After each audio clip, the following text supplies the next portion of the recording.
I'm Rick. My talk today will be on sort of developing yourself as a brand. It's not a wholehearted marketing talk. It's around about how you can develop yourself and project yourself in the best possible way in the recruitment market, as well as if you're a business, how you can best sell yourself to developers and people wanting to join the business. So first things first, I need to clear this up. Don't shoot me, I am a recruiter. I am the evil one, or should I say, the evil one. But seriously, I've been doing this for about 5 years now in pole recruitment. I've been to a couple of YAPSIs now. I've spoken to a couple of YAPSIs. I've been to Dutch Pole Workshop, yay, which I'll go to again. But yeah, that's kind of what I do. Now, when I asked Mark, could I do a non-technical talk, and could I do it for 50 minutes, which I've been a bit brazen for, worrying I'm now not got enough time. I said, what I won't do is I won't plug my business. I won't make loads of references to the fact I'm hiring. So this is not an advertisement. Just leave that there for a second.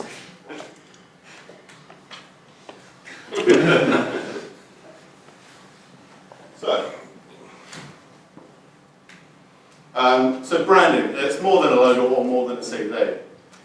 But what does that mean? I guess, why is it so important?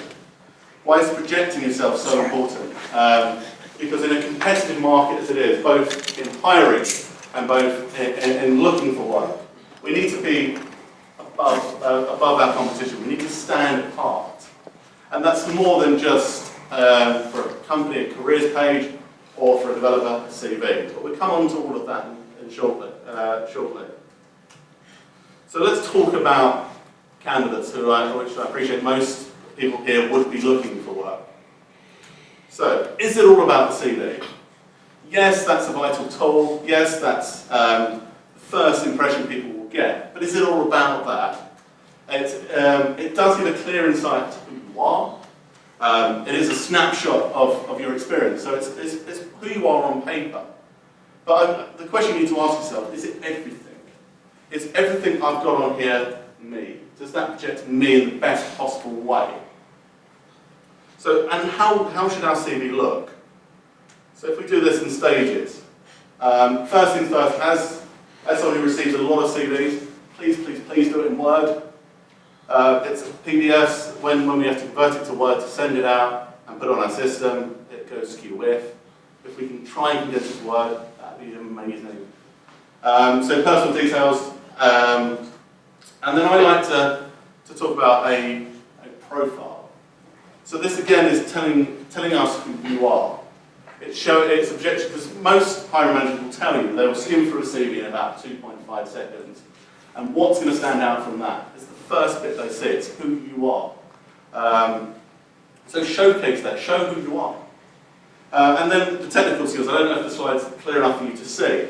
But what I always encourage people to do is to take off the massive list of skill set that maybe you've touched on about 10 years ago. Show the main three areas of what you do and demonstrate that in a bit more detail. So which I assume will be Perl, we put Perl, then we put the frameworks and stuff we've worked with. Really make that clear. I guess, and then we move on to the career details. Put where you've worked on there, the dates and stuff you've worked. Now this is a different one. This is the first time I'm starting to encourage people to do this. Is put in about the environment in which that was in. So what I mean by that? So was it agile? What was the team structure? What was the management structure? How did that work? And why do you say that's important? Because if you're going into a business where it's a very corporate structure, and you've worked in that corporate structure, it's much more evident from your CV from that. And vice versa if it's more free-flowing agile. Projects, key projects. You'll be amazed to know, and I appreciate this may be teaching people to suck eggs, but I'm going to go over it anyway, is a lot of people don't put their projects on their CV. So what have you done in that business? Why have you done it? What were you involved with? And what I always like as well is to talk about sort of key achievements. So always try and put between 2 and 3 key achievements on that CV, because that's, again, it's going to be something a hiring manager is going to pull the detail from and really look at. So again, it just it's showcasing you in the best possible way. It's the best way to indicate how we do that. So, and again, tech meetups, if you do go to tech meetups, such as the London Pearl Workshop, let's put that on there. Again, events, if you've published anything, and showcase your interests as well. And that's not sort of long walks on the beach and stuff like that. That's a real sort of, what are you interested in tech? What technologies are you playing with at home? Why are you playing with it? Showcase that. Again, it's all about showing who you are. And again, you'll know this better than I will. If you don't already, let's contribute to CPAN and stuff like that. Get your stuff out there. People really like to see your passion, etc. Showing what you're doing, showing why you're doing it. It's all about that wider circle of your personal brand, as we like to call it. So further to that, are you blogging? And what are you blogging about? It's not so much you're talking about tech, but what are you talking about it? Is it positive? Is it new? Is it new technologies you're playing with? I'm going to mention this further later, but it must remain positive. There's nothing worse than when a hiring manager will see your CV, and immediately what they'll do is they'll Google you, and if there's a whole raft of negative statements, it just detracts from your personal brand. So, social profile. It's more, again, this is where we talk about more than just a CV. It's the wider web, I guess. So talking about other areas of what you are. Because again, people will draw that out. People will search for you on Facebook. They'll search for you on LinkedIn. And it's just about having that up to scratch. Remember, it's all about the profile. A lot of the time, you can be hired on the basis of your profile ahead of the CV. So let's make sure we've got that all sorted. So I guess a vital thing is, and it'd be amazing, is does it match? Does your LinkedIn profile match your CV? Do we even have a LinkedIn profile to start off with? Let's keep it updated. Let's make sure it's got detail on it. Because a lot of the time you'll see, I'll get a CV in, I'll think, oh look, let's check them out on LinkedIn, and it'll be like one line from about 10 years ago. Let's keep that updated, because again, it's another window into who you are. It's another aspect of what you're doing. But I hasten to add, and this is a vital thing that that's not always encouraged, when it should be, is we must keep it professional. Does anyone know who that is? Was she the lawyer who was complimented on her photograph and then... She was indeed. That is Charlotte Crowden. Now, Charlotte had an unfortunate conversation with a senior figure in her field who was complimenting her over the social network. But let's keep it professional. That's not a professional thing to do. Let's utilise the language in which we do as well. And remember, focusing on LinkedIn, it's not Facebook. So that's the mass challenges, that's all that sort of thing around it. What are you doing? It's not good. If you're going to post on LinkedIn, post about tech stuff, post about things you've worked with, things you've played with, post your blogs on there. Make it really tech specific. I guess also, which we don't always cover, is do we have a photo?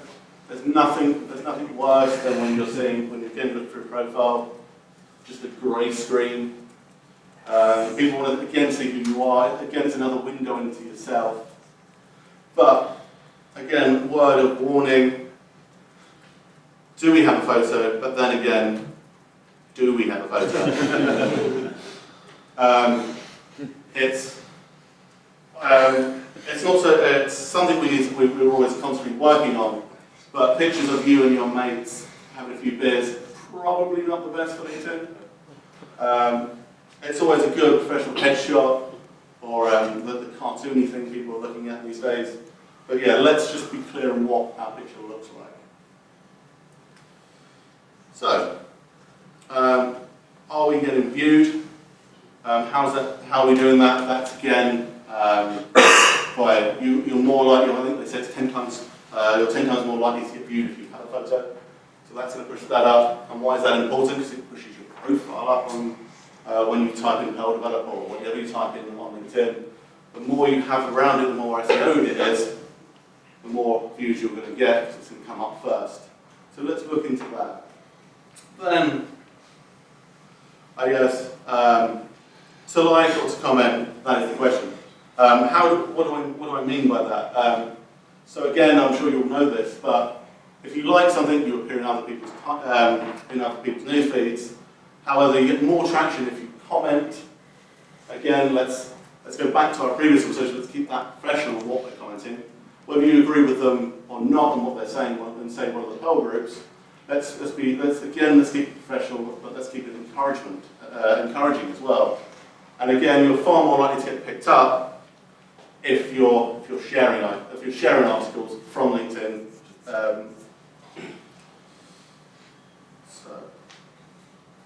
And again, endorsements. Again, these aren't the be-all and end-all, but we need to make sure we get endorsed for the right thing.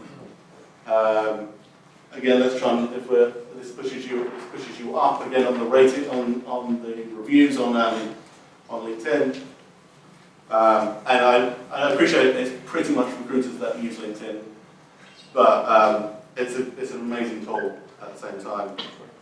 Again, recommendations. I talk a lot about recommendations. What I'm always key on is peer references.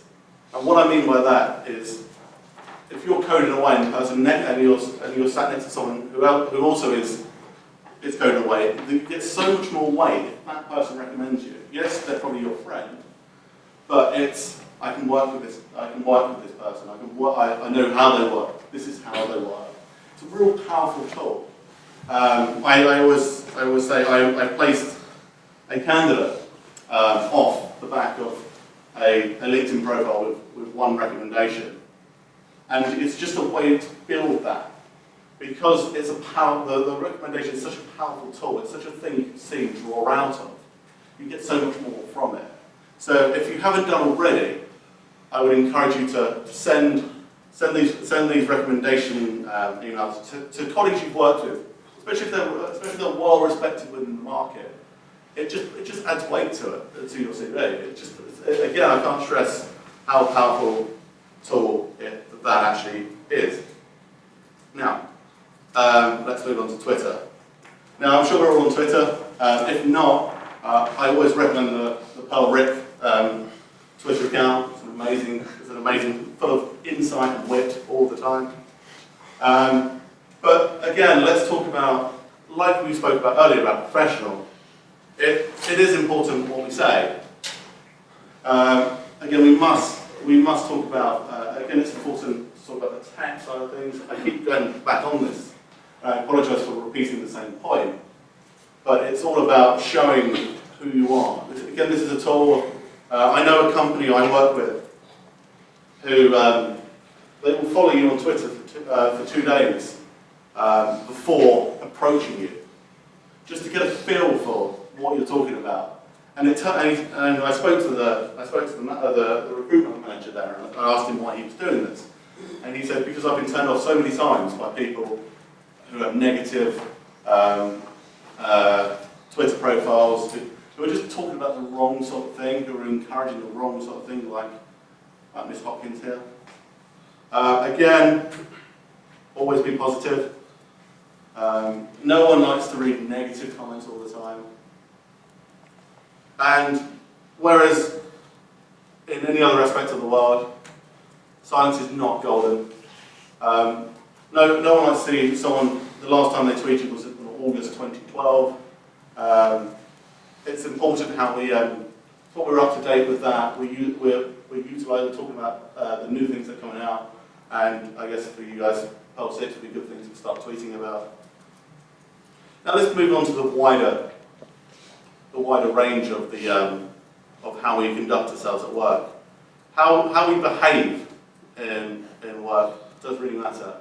It's a reputational thing, because people remember that. People remember how you worked with someone, and always remember that reputation can stick. Are we all aware of this, gentlemen? Is so it carries your mind for a long time. Nick Leeson here had some issues with a bank in which he cost a lot of money and a lot of people jobs. I appreciate we never get to this point, but again, he's never really going to get an investment job again. But our reputation can do wonders for us. We can get jobs on the back of our reputation. It is word of mouth. So yes, you can go through me as a recruiter, and I always encourage you to do so. You can get jobs via word of mouth if you know people, if you have a good reputation in the market.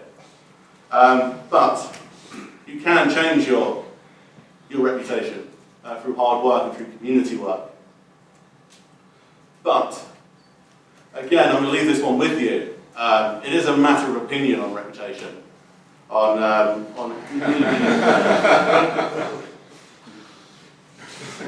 So, I'm not commenting either way on that one. Those of you who know me will probably know my feelings on that.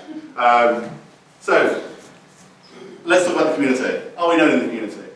If we're here, this is a great start. Are we commenting on ILC? Again, I'm going to hark back to are we commenting on the right things on ILC? Are we saying the right things on it? Are we known in the community? The community is the best way for you to find employment, the best way for you to promote your brand. And I guess when we do get to the point where I want to leave my current company, how do we do that? So, how do we leave? How do we leave our employer? Just sort of remember, people do have long memories. I've not seen that film, by the way, but they count as long. People remember how you do it. And also, what we can't forget is if you leave one hiring manager in the wrong way over here, what's to say in 2 jobs' time that hiring manager is now over here, and you're now going back to that. So always remember how we leave. You can leave a company in the right way, without harming your reputation. So I'm going to move now swiftly on to come from the company perspective. So whether you're a hiring manager here, I don't know, or whether you work for a company, it may be always good to have a chat with them about how they approach their recruitment, how they approach their branding within the recruitment field. And again, as I said, I'm not here to advertise a helpful blog, which I wrote, is in the program today. It's also on our website. It goes into a bit more detail about what I'm going to speak about here.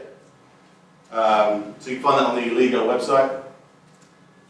So I guess for a company, the first thing to do is let's take an inward look at ourselves. Let's look at what we're doing. I guess what are we doing right? Are we finding the right developers? How are we finding them? Are we doing it the best way possible? Or I guess what are we not doing so right? So I guess one of the best things to do is to ask your current employees. You should really ask them why they love working at your company. I love a pun, by the way. It's why do they come to work every day? Why do they get up in the morning? Is it the technology? Is it the environment? Is it the hiring manager? or the line manager as it would be then? Is it the benefits, which I'll come on to in a minute? So the best way to do that is an internal survey within the company. Why do you come here? Why have you been with me for X amount of years? It's always important to do that. I guess, and then we need to look at our reputation within the market. I actually did some research into companies with the best reputation, and on management today, these are the top 4. And quite curiously, Volkswagen was on that as well. So I'm not sure how much weight we give to that. So I guess the question we need to ask ourselves as a hiring manager or as a business owner, is how recognisable is our brand? I guess we all know there's a large Pearl House in Amsterdam, because they have that brand recognition, because it's more than just it's more than just a logo. There's a whole aspect behind that, and I guess these are all rhetorical. But how do we earn that reputation? Is it really earned? I guess, and then we need to look at sometimes our brands aren't as good, and how do we change that? So a good way of doing that is, as you know, the internet will tell you. Sometimes it's a hard thing to do, but if we Google the ones we haven't written ourselves, reviews on the websites, to see what they're saying, how's that reflecting in our business? Is it what we want to reflect? And sometimes it's a good way to do that. Look on Twitter, look at what people are saying. And then more of an inward look, again, is if we move to our website. Quite often you'll see every company has a careers page. Is that up to date? There's nothing worse again seeing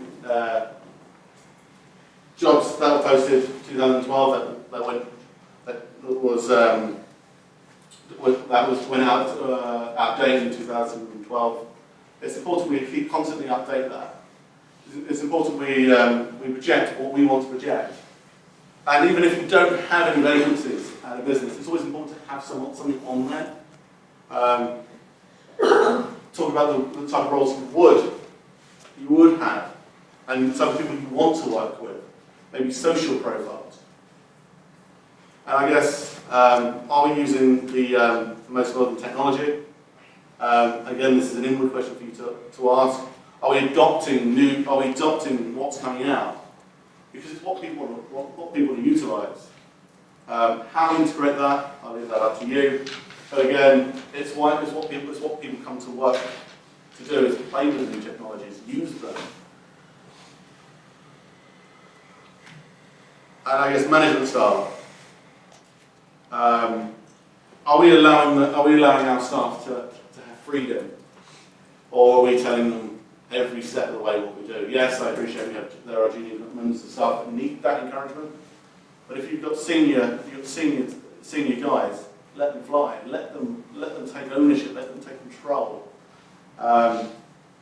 Because a happy team will set it for you. They'll go to events, which hopefully you guys pay for, and they'll talk about what a great company it is to work for. What a great environment, how amazing my line manager is, how amazing my IT director is. They'll sell that for you. It's much easier than trying to do it yourself. I guess there's one thing we can't always deal with, and it's a matter of course is we're always going to have the X that leaves. So a good way of reflecting the brand is find out why they've left, get their initial feedback, because you'll often find the reason people have left are progression, because they want more money, which will come to in a minute. But they also say, if we go back to our management slide, People don't leave bad businesses, they leave bad bosses. So it's about looking at ourselves and looking at how we're approaching this. So I'm keen to leave some time for some questions. I'm a little bit ahead. But let's talk, is it all about the money? Are we paying market rate? It's a question that I guess I get asked all the time, is what's the difference between what we're rating on a technical standpoint, what people feel you're worth, and what the market's saying? They often conflict. So it's about how we address that in the business. And quite often it's more than money, it's more than just money, it's also about the package. So what I mean by that is do you have the healthcare benefits and all that sort of thing? There's a lot more around it people are doing. But then I guess we need to ask ourselves, is it all about beer and table tennis? So if we have a table tennis table, if we're beer, oh yeah, we're definitely a cool company to work for. Are you really? Is that everything? Are we doing that because we have to? Or are we doing that because we want to? There is a difference, and people will know that is a difference. I guess, are we offering progression? Are we offering people the step up? How are we doing that? I appreciate there's always going to be a pyramid in a business, but are we allowing our senior developers to mentor? Are we encouraging them to take ownership of projects? There's so many aspects around that. And I guess also, are we investing in our staff? A common thing I get from candidates is, I want obviously the money and all that's important, but I want investment in training. I want to be put on courses. I want to learn further.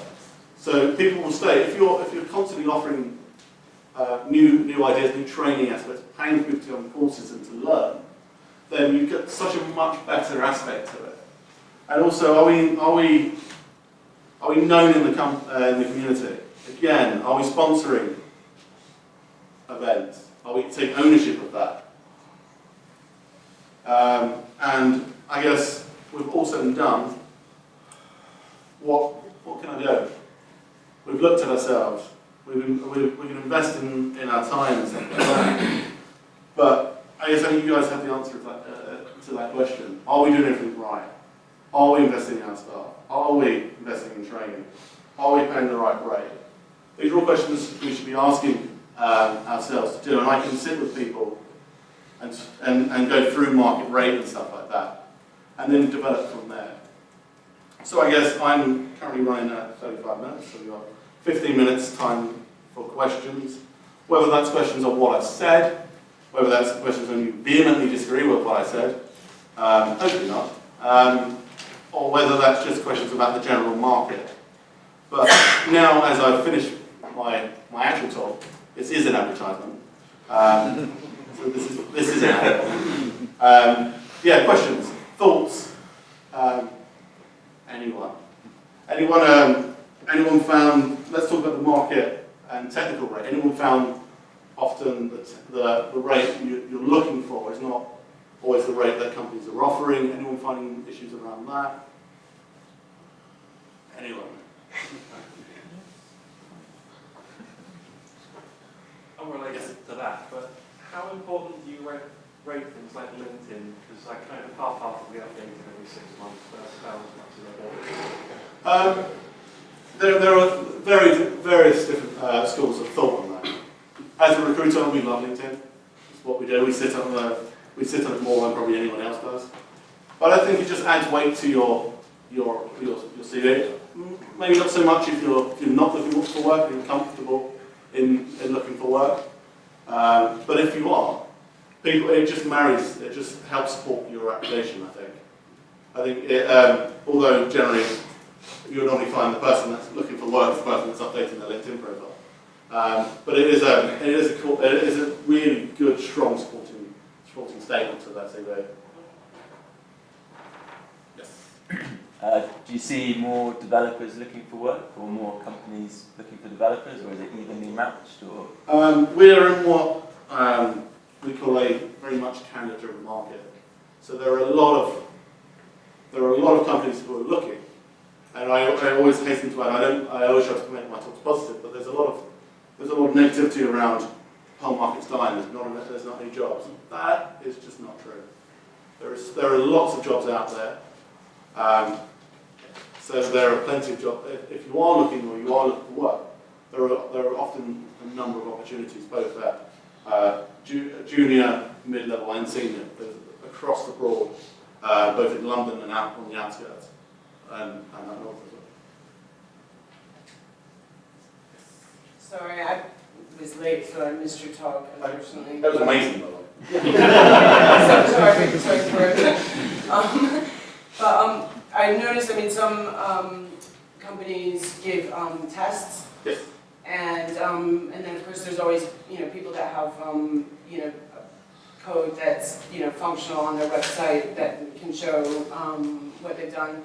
How do you weigh that against like a good CV and or an interview, or do you find that companies fall back on these tests, or like how would you describe? Quite often there's an issue because a lot of the companies I work with do tests, and it's not so much. I think we've moved on from the days of that. Do you know X is the answer to X question A, B, or C. I think gone are those days of the obscure Perl test that no one really knows the answer to. It's more about how we're approaching stuff. So you'll get a varying test. They all vary differently, but they're all very similar as well. And how we're approaching that, what type of code we're using in that. But doesn't always, but quite often if you've got code out there already on CPAN and stuff like that, you can generally bypass that. Or if we know someone within the business, peer references are often quite more telling, and peer references is someone we've worked with before. It's holds a lot more weight, I feel. Yes. Talked about Googling people. I did. Let's say you've got a candidate who's got a very common name, like John Davis. What do you do then when you try Googling them? Because you're going to get about 10 million of us, and I'm probably number 9,800,000. Change your name. Very cheap UK. You can always be found. When did you start working for the NSA? I've got that